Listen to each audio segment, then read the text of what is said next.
Un retable du Moyen-Âge? Non, un montage photographique du français Pierre Dubreuil, intitulé « Mise au tombeau du Christ, triptyque ». L'œuvre date de 1900. De la fin du XIXe siècle jusqu'à la Première Guerre mondiale, les plus grands photographes d'Europe et d'Amérique cherchent ainsi à rivaliser avec la peinture, toute la peinture. «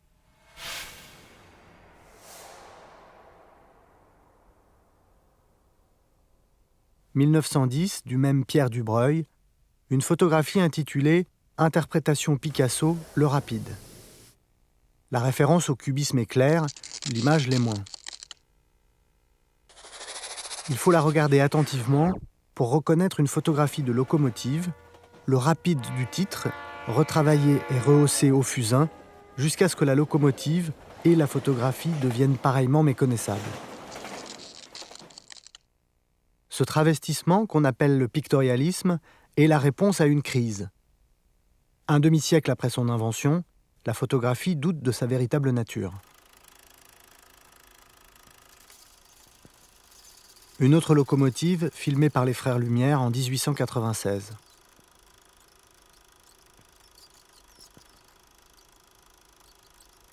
Paradoxalement, la crise de la photographie survient au moment même où l'industrie photographique est en plein essor. Cette foule d'ouvrières et d'ouvriers sort d'une usine fabriquant du matériel photographique. Et l'invention même du cinéma témoigne des énormes progrès techniques accomplis, en même temps qu'elle semble certifier la nature essentiellement documentaire de l'image argentique. C'est une révolution qui n'a d'égal que celle qu'on connaît aujourd'hui avec le numérique.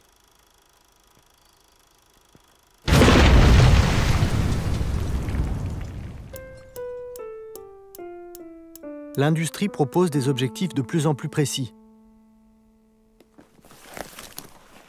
des appareils de plus en plus petits, des émulsions de plus en plus rapides. Le tirage se fait encore par contact direct du négatif et du positif enfermés dans un châssis de bois, mais le papier est désormais si sensible qu'on peut l'exposer à la lumière d'une simple lampe à gaz. Ne soyez pas un fossile, utilisez une optique moderne pour des résultats à la pointe du progrès, dit cette publicité. Le pictorialisme, c'est d'abord un refus de cette injonction. Quand Edward Steichen publie son autoportrait dans Camera Work, la principale revue pictorialiste, il ne se représente pas en homme moderne, mais en peintre de l'ancien temps, de l'ancien régime, aurait-on envie de dire. C'est la nostalgie du geste artisanal de la main et du pinceau, opposé au travail de la machine. La matière même de l'image cherche à faire oublier sa nature mécanique et chimique. Pour devenir artistique, la photographie doit renoncer à elle-même, se faire non photographique.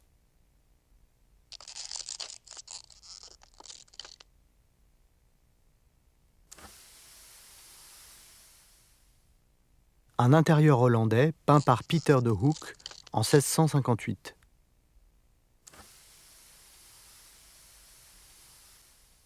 Un intérieur hollandais à la manière de Pieter de Hoek, photographié en 1908 par l'Italien Guido Rei.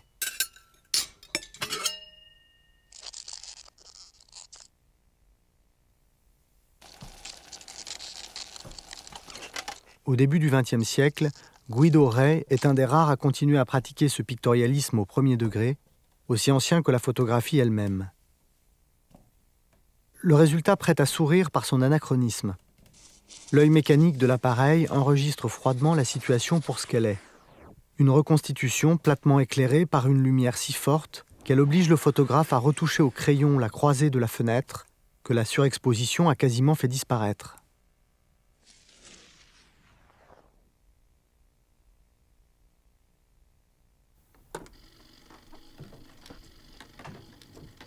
Il faut donc s'affranchir de l'objectivité mécanique de l'appareil. On peut pour cela tout simplement se débarrasser de l'objectif en le remplaçant par une simple ouverture circulaire. C'est le sténopé, la chambre noire, connu depuis l'Antiquité.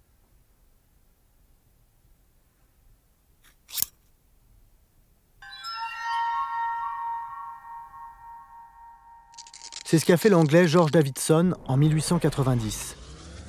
Le résultat est cette image au contour imprécis, le champ d'oignon, Une image devenue une référence pour les pictorialistes, qui auront toutefois recours à des moyens plus sophistiqués, comme ces téléobjectifs, utilisés non pas pour photographier de loin et incognito, mais pour les magnifiques flous que leur faible profondeur de champ permet d'obtenir.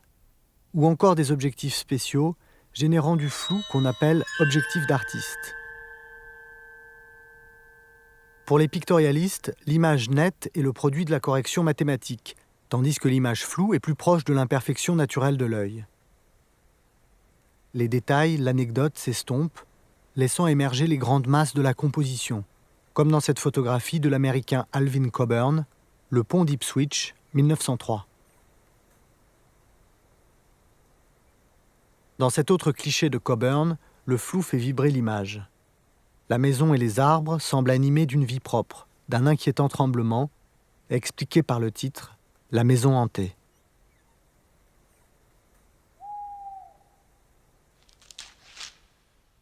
En France, le commandant Puyot, inventeur d'objectifs d'artiste, en démontre l'efficacité avec 2 images d'un même modèle. À gauche, une optique normale. L'image est nette, un peu trop. À droite, l'objectif d'artiste du commandant Puyot, qui, miracle, fait disparaître toutes les taches de rousseur.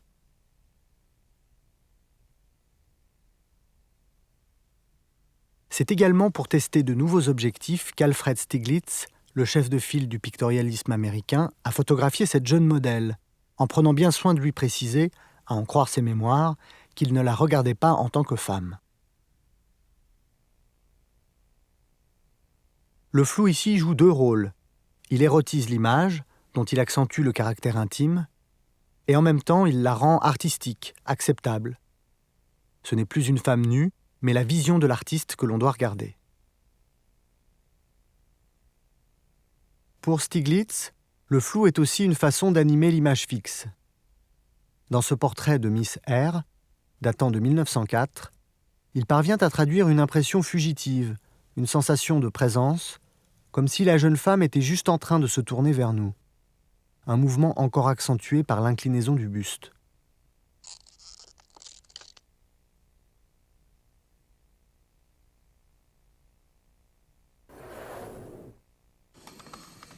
Le flou, qu'on appelle désormais le flou artistique, devient une recette permettant d'anoblir les images les plus quelconques.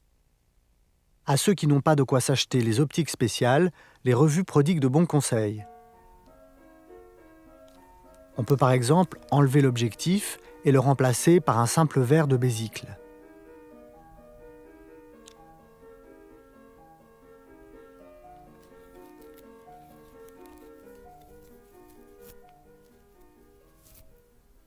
On peut aussi attacher une corde à l'objectif, la tendre en la coinçant sous son pied et la frotter avec un archet de violon pour faire vibrer légèrement l'optique pendant la prise de vue. Le résultat n'est pas garanti.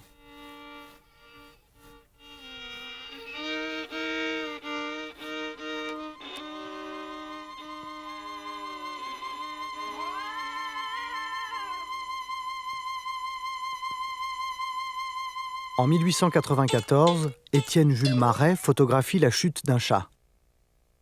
La chronophotographie de Marey, nécessitant des temps de pause de quelques dixièmes de seconde seulement, témoigne elle aussi des progrès de la technique. Mais les pictorialistes dédaignent cette nouvelle maîtrise du temps, tout juste bonne selon eux pour les clichés scientifiques. À ce qu'ils appellent le mouvement interrompu de l'instantané, ils préfèrent le mouvement immobilisé, la pause.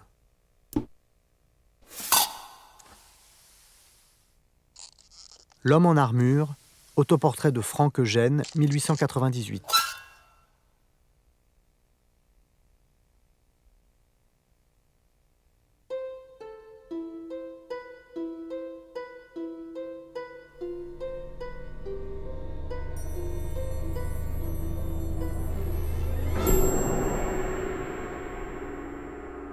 La pose va de pair avec une prédilection pour les thèmes éternels. La jeunesse contemplant la réalité. Une allégorie du photographe espagnol Juan Villaloba.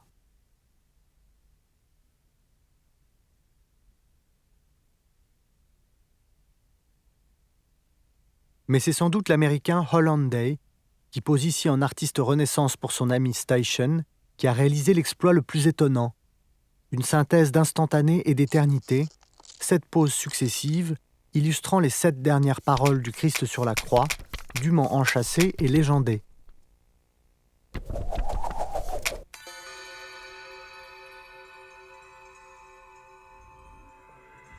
Le Christ est joué par le photographe lui-même.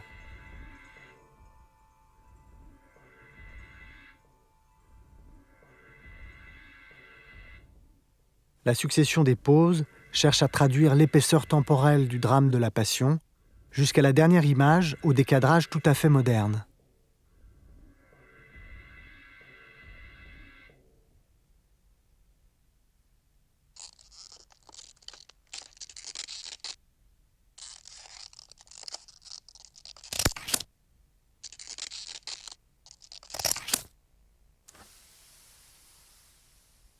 Non contents d'imiter la grande peinture, les pictorialistes s'intéressent aux genres mineurs, comme les silhouettes découpées, à la mode depuis le XVIIIe siècle. Profil d'Alfred Stieglitz, profil d'Edward Steichen. Il s'agit bien de photographie, la recette en est donnée dans Camera Work. Le sujet doit être placé devant une fenêtre plein ciel et photographié avec un objectif qui vaut au moins $100. La silhouette en contre-jour, à la fois élégante et énigmatique, est une figure appréciée des pictorialistes. Edward Steichen en use et en abuse dans ce portrait de Rodin, de profil face à son fameux penseur. Les deux silhouettes se découpent avec précision sur un fond plus clair, où Victor Hugo, une autre œuvre de Rodin, semble flotter comme un ectoplasme dans une séance de spiritisme. La silhouette crée de la profondeur dans tous les sens du terme. Elle permet de mettre en opposition un arrière-plan atmosphérique et un avant-plan nettement dessiné. Wapping de Coburn, 1904.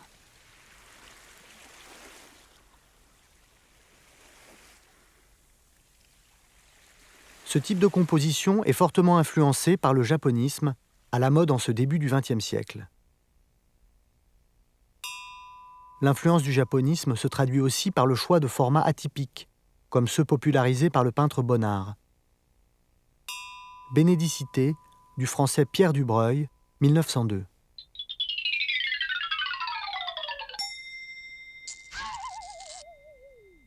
Pour dramatiser la distance entre l'enfant et le vase de fleurs, la photographie s'allonge comme un marque-page. Un effet un peu forcé, contrairement à ces deux images de Stieglitz, où le format vertical est naturellement dicté par le sujet, la silhouette de l'arbre, et celle du gratte-ciel Flatiron, fer à repasser, le bâtiment favori des pictorialistes américains, photographié aussi bien par Steichen en 1904 que par Coburn en 1912, dans une image qui rend avec délicatesse et profondeur l'ambiance d'une rue de New York entre chien et loup.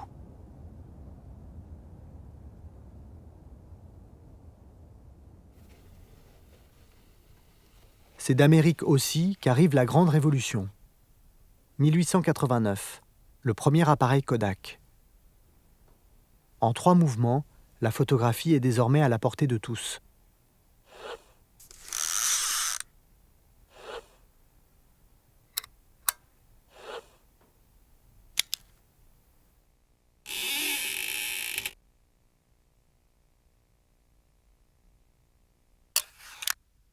Pour se distinguer de la nouvelle masse des photographes amateurs, le photographe pictorialiste va refuser cette simplification du geste photographique et rechercher au contraire la difficulté, l'exploit technique. Ainsi, cet instantané pris au vol aux alentours de 1910 sur une plage bretonne par le français Robert Demachy. À première vue, il semble bien loin de l'esthétique pictorialiste, mais qu'importe. Le photographe va le transformer, le pictorialiser dans son laboratoire, en le contrastant, en redressant l'horizon et en donnant à l'enfant du premier plan la beauté pittoresque d'une silhouette en contre-jour.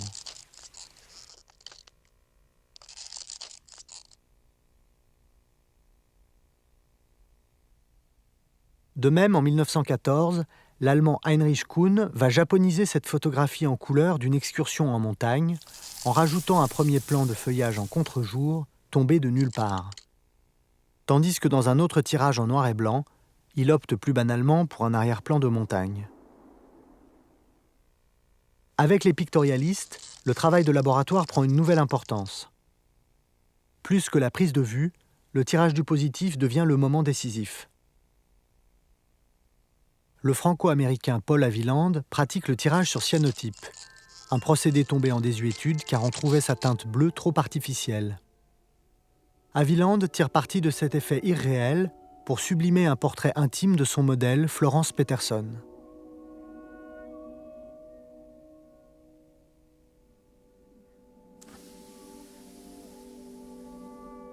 Sur cet autre cliché, l'absence de nuance du processus stylise l'image, en la réduisant à un jeu graphique d'ombre et de lumière.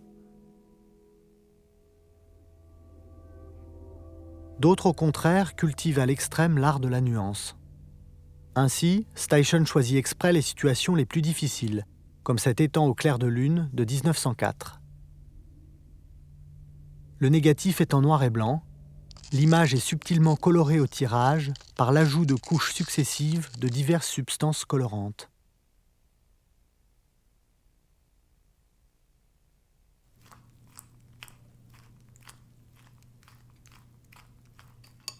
Le secret des tirages de Steichen et de la plupart des pictorialistes, c'est la fabrication artisanale de papier à base de procédés appelés pigmentaires, dont le plus connu est la gomme bichromatée. Le papier est enduit d'une solution de gomme arabique, de bichromate de potassium et de pigments colorés. Quand le papier est exposé, la gomme durcit en fonction de la quantité de lumière que laisse passer le négatif. Ensuite, l'image n'est pas révélée comme dans les processus argentiques, mais lavée à l'eau tiède, dépouillée, disent les spécialistes. Dans les zones claires, la solution disparaît. Dans les zones sombres, elle reste, gardant la couleur du pigment employé. Le dépouillement se fait au pinceau. Le geste du peintre devient ici une réalité.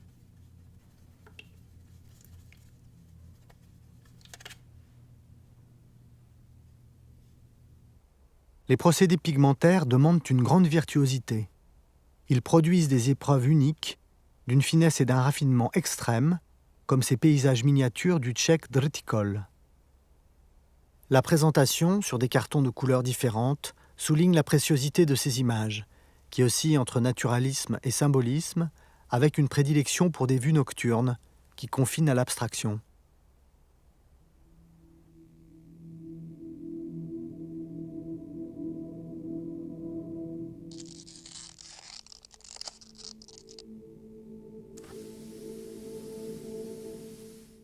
Dans un registre plus franchement symbolique, une allégorie du deuil intitulée In Memoriam, du photographe Steichen, 1904.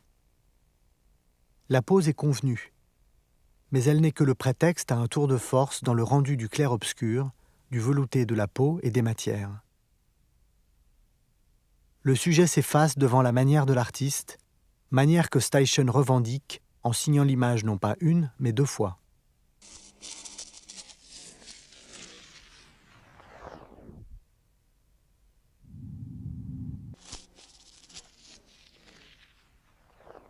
Tout autant que la signature, la présentation même des épreuves, montées et encadrées comme des dessins ou des gravures, vise à faire oublier qu'il s'agit de simples tirages photographiques. Peut-être nous accusera-t-on d'effacer le caractère photographique, dit Robert de Machy, l'auteur de ce portrait. C'est bien notre intention. Pour cela, de Machy n'hésite pas à s'attaquer au négatif lui-même. C'est ce qu'il appelle la retouche au burin. Le négatif de ce nu est gratté et repeint de façon à gommer l'anecdote, ici le décor, pour faire ressortir le sujet dont on accentue certains détails.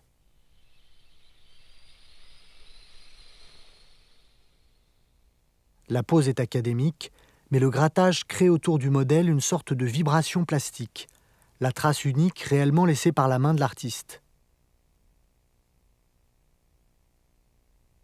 Ici, contrairement aux effets de tirage, c'est l'original lui-même qui est réinterprété de façon irréversible.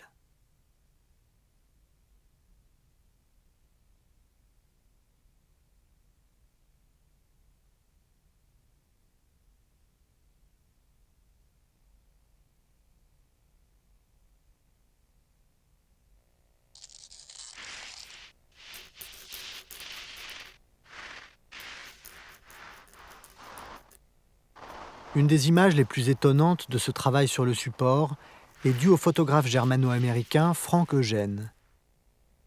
Ce simple cheval de trait, détaché de son décor naturel, devient le cheval, un archétype. En regardant de plus près, on découvre toutefois que le photographe voulait surtout faire disparaître de son image un homme coiffé d'un chapeau qui tient le cheval par la bride.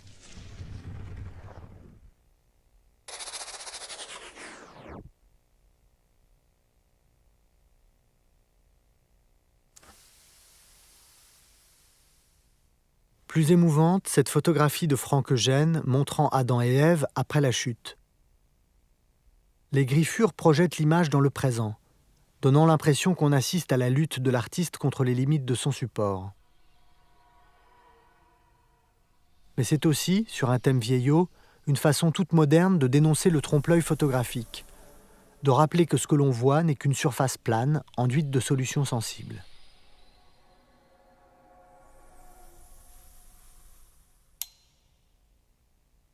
Plutôt que d'opposer l'image photographique et l'intervention de la main de l'artiste, Robert Demachy cherche à les fondre l'une dans l'autre dans cette œuvre étonnante appelée « Composition tournante » de 1905.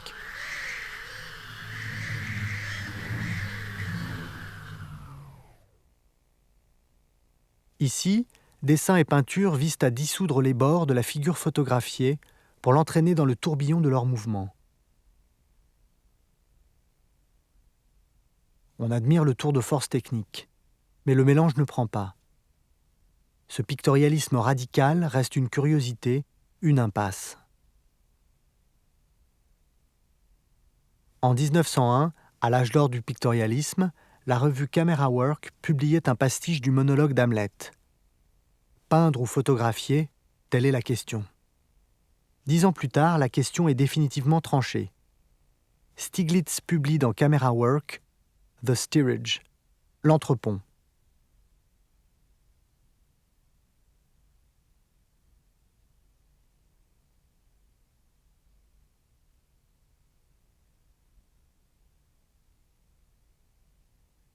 C'est un manifeste de la straight photography, la photographie directe, qui rejette tous les effets de tirage, toute la cuisine pictorialiste. L'accent est mis à nouveau sur la prise de vue, le regard du photographe, capable de tirer du réel des images parfaitement maîtrisées, dont la composition est d'autant plus forte qu'elle semble naturelle.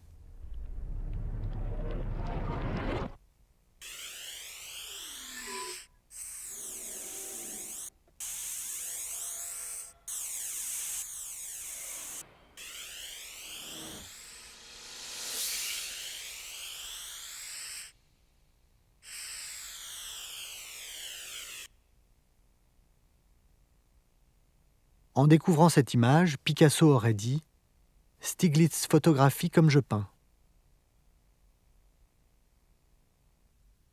Photographier, c'est peindre, mais avec la seule lumière.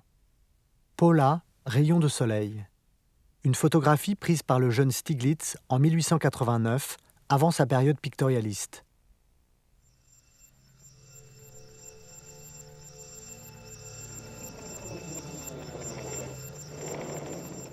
« 28 ans plus tard, on retrouve les mêmes lignes d'ombre et de lumière dans Véranda, œuvre d'un jeune photographe qui prône l'objectivité absolue, sans truc ni procédé. Il s'appelle Paul Strand. L'image est publiée par Stiglitz dans le tout dernier numéro de Camera Work. L'épitaphe du pictorialisme, la fin d'une longue et belle parenthèse. Et Steichen lui-même, qui en 1903 s'est photographié en peintre, se photographie à nouveau en 1917 en photographe.